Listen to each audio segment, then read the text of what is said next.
มื้อนี้เพิ่นแซงก็เลยมีโอกาสมาดินมาเที่ยวแวะดิน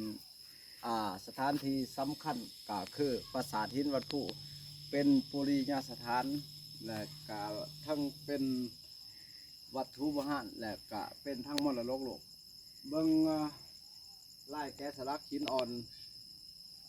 ศิลปะขอมโบราณเนาะที่ยังมีความอุดมสมบูรณ์หลายที่สุดในจุดหนึ่ง แล้วก็หลายๆจุดที่ถือบูรณะขึ้นมาก็ถือว่ายิ่งใหญ่อลังการพี่น้องมาสิพาไปเบิ่งมาเบิ่งไกลๆกันเลยอันนี้ก็คือส่วนที่แกะสลักเนาะที่กะผ่านมากกะนับตั้งแต่เริ่มต้นเฮ็ดกะเริ่มต้นก่อสร้างมากกะ1,500-1,600 ปีแล้วพี่น้องกะถือว่ายังมีความอุดมสมบูรณ์เนาะเฉพาะฐานของปราสาทนี่ก็ที่ว่า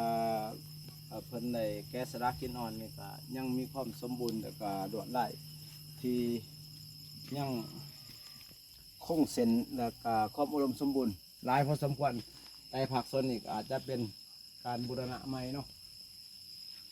ทางนี้ก็สิเป็นประตูเขาทางด้านในปราสาทหินทำมาเบิ่งนำกันเด้อ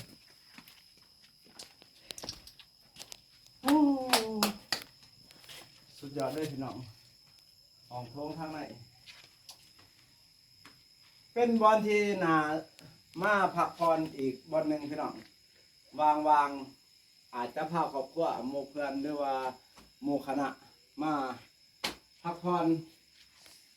เบิ่งส้มอันศิลปะโบราณเนาะที่ว่าผ่านการเวลามา1,500-5,600 ปีเนี่ยถือว่ายังสมบูรณ์ส่วนหนึ่งและก็ที่บูรณะขึ้นมาอีกส่วนหนึ่งก็ยิ่งใหญ่อลังการพี่น้องนาเที่ยวนาดินเนาะให้ได้อยากให้ได้คนมาเบิ่งที่ครบพอดีว่าท่านได้เห็นมาเที่ยวมาเบิ่งมาชมสถานที่โบราณที่นอนอยู่ในเมืองจำปาสักแขวงจำปาสักเนาะเป็นวัตถุโบราณเป็นสถานที่แล้วก็ทั้งเป็นวัดอันนั้นมรดกโลกได้ถือจดทะเบียนเป็นมรดกโลก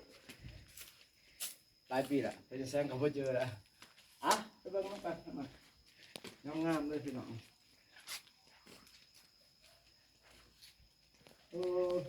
งามอยากให้มาดินมาเที่ยวน้ำกันพี่น้องบ่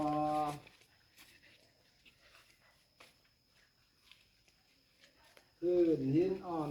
คือหินศิลาก็ว่าได้ปูด้วยหินอ่อนแต่ข้าวก่อนก็มีหลายยังมีความอุดมมีความสมบูรณ์พอสมควร